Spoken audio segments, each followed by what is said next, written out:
Today on Santa Monica Update. The new owners of this pink bike just got a great deal on the perfect Christmas present. Coming up, we all know to stop, drop, and roll in case of fire, but what are the 3 magic words in case of an earthquake? Honoring former homeless individuals and the Santa Monica organizations that help get them on the right track. I'm Yana Kay, the 15th annual Celebrating Success Breakfast coming up. We'll have these stories and more news from the city of Santa Monica coming up. I'm Gail Choice. Santa Monica Update, your source for local news in Santa Monica. Santa Monica Update starts now. Welcome to Santa Monica Update. If you use taxi cabs to get around, you should know that the city is changing the way taxi cab companies will conduct business in Santa Monica. The City Council has set the maximum number of cabs allowed in the city at 300. 5 cab companies will be franchised in Santa Monica: Bell Cab Company, Independent Taxi Owners Association, Metro Cab Company, Taxi, and the Yellow Cab Company. No others. These changes to taxi cab operations will begin to phase in early next year. And there have also been some changes to the Promenade area traffic lanes and pedestrian options. For the holiday season, the intersection at 2nd and Santa Monica Boulevard will now allow diagonal street crossing as well as in traditional crosswalk areas. It's called a scrambled intersection, so be sure to watch the pedestrian signal lights. They'll let you know when you can safely go. And in order to help traffic flow more smoothly, parking on the north side of Santa Monica Boulevard will be eliminated from 4th Street to Ocean Avenue for the holidays. This will free up that lane, allowing for a better flow of traffic. Close to 500 people turned out recently at the Fairmont Miramar Hotel in Santa Monica for the 15th annual Celebrating Success Breakfast, honoring some very inspirational individuals. Yana Kay has more. Single mother of 3, Rhonda Evans Lovely, is being honored at the Celebrating Success Breakfast for overcoming drug addiction and a life on the streets. The drug addiction also caused me to be homeless. You know, it just took me out there. I was out there in the streets for 10 months with nowhere to stay with my 9-year-old son. That's where Rhonda hit rock bottom and found herself at a sober living for women with children facility called Miriam's House, where she was able to get sober and back on her feet. I just surrendered. I was just willing and did whatever they told me to because I didn't want to have the life that I had had for 25 years. I don't think you can get anyone there, but you can provide an environment, a loving environment where people who really want to change their lives can change their lives. Miriam's House is part of the West Side Shelter and Hunger Coalition, a group of organizations, public agencies, and faith communities dedicated to ending homelessness and hunger. This year's breakfast, held at the Fairmont Hotel and put on by the West Side Shelter and Hunger Coalition, recognized those agencies and organizations and honored 25 individuals who overcame drug addiction, mental illness, desperation, and homelessness to lead productive lives. I always leave feeling gratified and so proud, really, of the honorees. Today is really about the honorees and the celebration of their lives. Community residents also helped out by making donations to the Dolphin Change program. If they put it in the bank, that ensures that the funds that they give go directly to provide services that are most needed in the community. Services that help those in need get their lives back on track. For Santa Monica City TV, I'm Yana Kay. More than 40 agencies are members of the West Side Shelter and Hunger Coalition, which has honored more than 250 individuals who have overcome homelessness. For more info, go to westsideshelter.org. Last month, the city of Santa Monica participated in the Great California Shakeout exercise. This was done to bolster the earthquake preparedness efforts of individuals, business, and government agencies. Reporter Tamara Henry was on the scene to help us get prepared for the big one. The 3rd Street Promenade was an alarming sight as Santa Monica firefighters demonstrated how to properly move an injured victim during the Great Southern California Shakeout, a statewide earthquake drill. The Santa Monica Fire and Police Departments demonstrated post-earthquake response, and volunteers signed people up for free disaster assistance response training classes to learn things like how to locate and shut off water and electricity, and whether it's necessary to shut off the gas.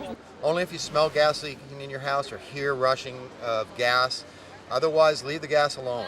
Over 9 million people throughout Southern California participated in the shakeout drill, the largest earthquake preparedness activity in U.S. history. While families, school children, and business workers participated in the drill, an actual earthquake took place.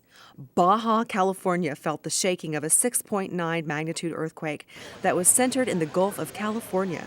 God forbid when something does happen, if you're not prepared, you're going to be in a world of hurt. The Great Southern California Shakeout is a call to action for responsibility and preparedness. Learn key tips like texting instead of calling. Your text message is more likely to get through when phone lines are jammed. Do it when we're not under pressure and under stress, and then things will go much smoother in the case of an emergency. Oh yeah, everybody knows to stop, drop, and roll during a fire, but what do we do in an earthquake? If you're indoors, the 3 magic words are drop, cover, and hold. Outdoors, you're going to want to take a look at the surroundings. If you're near power lines or large glass windows, something like that, you'll probably want to try to get to as wide open, clear space as possible. Well, the reports are that a big one is coming. So getting ready today, 7 days of supplies for your family, for your pets, so that you can come to work and do your job. That's the message of today. A radio, extra water, batteries, yep, it looks like I've got 7. So make sure you and your families are prepared as well. Reporting for Santa Monica Update, I'm Tamara Henry. To make sure you are prepared, go to I'veGot7.com. The Ocean Park Library will be closed for most of January for renovations. Carpeting on the first floor will be replaced. Improvements will be made to the children's and teen areas with new shelving and displays, more tables and comfortable chairs for children and parents.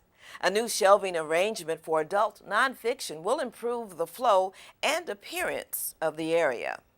The Ocean Park Library is expected to reopen on January 28, 2011. While the Ocean Park branch is closed, you can visit any of the library's other locations. Go online to smpl.org or call 310-458-8600. Santa Monica homeowners came together recently for a fall cleaning to get rid of some old stuff and to help out a good cause at the same time.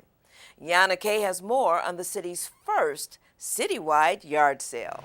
We bought a little surprise bicycle for my 3-year-old for Christmas. A very cute pink little Schwinn bicycle that we snuck in the back of the car. So she'll be really pleased to have that Christmas. Another shopper also found exactly what she's been looking for. What did you get today? I just got the best deal. I got 3 brand new windows for $20 each. That's a steal. I've been shopping for weeks and I feel so lucky. Not only did the shoppers get great deals, but the sellers also were able to get rid of some stuff. It was all part of Santa Monica's first citywide yard sale, hosted by the city's Resource Recovery and Recycling Division.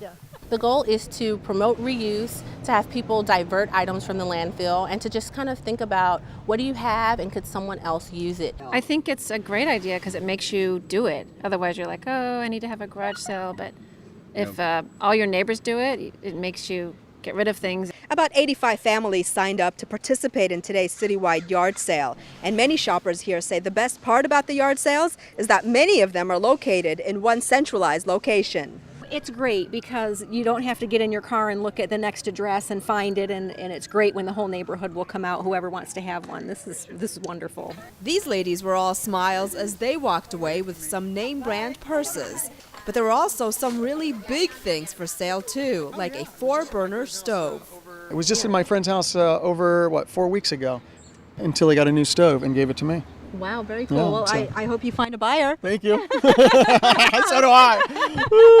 I want one today. You'll get it, you'll get it. The Recycling Division also created a reuse list, which provides a list of charitable organizations where items which didn't sell can be donated. I'm Yana Kay for Santa Monica City TV. If you'd like to participate in next year's Citywide yard sale, you can sign up at smgov.net/R3. Buy Local Santa Monica has become a partner in the 350 project. It asks, what 3 local independent businesses would you miss if they disappeared? Your purchases can keep them around, supporting our local economy and a unique, thriving community of businesses. It's simple to participate. Pick 3 businesses you absolutely can't live without and commit to stopping by, saying hello, and spending $50 amongst the 3 this month to spur our local economy. Then take one more step to support your favorite businesses by writing to us to tell us which ones you picked and why. It's all there for you at buylocalsantamonica.com/Project 350. Santa Monica College has won an American Institute of Architecture Award for the design of its Student Services building. Take a look. Isn't it beautiful? It shows the keyboard leading up to a couple of turns, as an education is supposed to do, and then leading to a future that unfolds within. Construction of the building is underway and it's scheduled for completion in February of 2014. The funding of the Student Services building comes from Measure U, which was approved by voters in Santa Monica and Malibu in 2004. Well, that's it for this edition of Santa Monica Update. I'm Gail Choice. For all of us at City TV, thanks for watching.